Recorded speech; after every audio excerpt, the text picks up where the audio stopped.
In the world of competitive Dota, North American players are few and far between, and many have yet to reach their potential. This perception suits evil geniuses just fine. They are used to having a lot to prove. I think just because we are North American, people seem to undermine us because of the past results. So it's actually a good opportunity for North Americans to just burst into the scene. Following a series of defeats last year, EG placed itself under the expert leadership of longtime veteran Fear. When I joined this team, I hope to learn a lot from Fear and carry on his legacy, I guess, as one of the best carry players in the world. I started out playing in SSD with my captain PBD. We met up with RTC and Universe primarily because they liked how we played. What I brought to the table was a strong support, and that was something that most NA teams lacked and may be the reason why they haven't seen any success. The new squad exploded onto the scene in 2014, claiming victory after victory and an invite to this year's tournament. Then, the unthinkable happened. Fear was lost to an injury.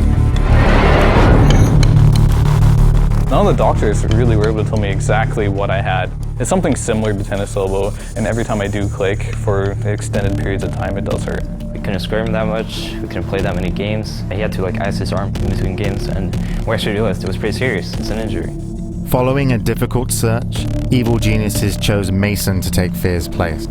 We found Mason when he was playing with us in NEL games and stuff like that. He just started ringing when Fear couldn't play for us, and he fit the team, so. Fear was the team. Fear's experience really helped them. So when I came on board, things were a little rough at the start, but kind of picked it up. But while Mason is certainly talented, he is relatively inexperienced. It was decided that Fear would stay on as coach to lend his knowledge and experience to the recovering squad. Even though he's not on this team, he still helps us a lot. That's a good alternative for me because I can still be competitive with the teams as well. The team's biggest obstacle is probably our lack of experience. Mason is inexperienced in LANs. That's something I definitely am gonna have to adjust to. There's no place like TI that puts on the same pressure. I think it's a confidence thing. We're definitely confident in him.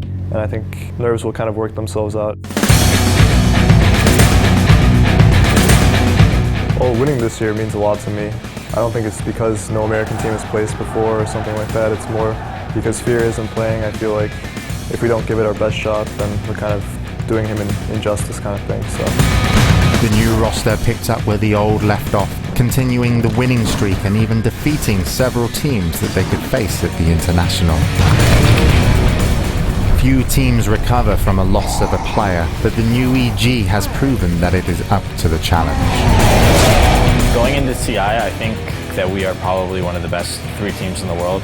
We're kind of like the new American generation, I guess. This international will definitely be the year for EG. We just play to win. It's that simple. But can they prove themselves worthy of the Aegis of Champions?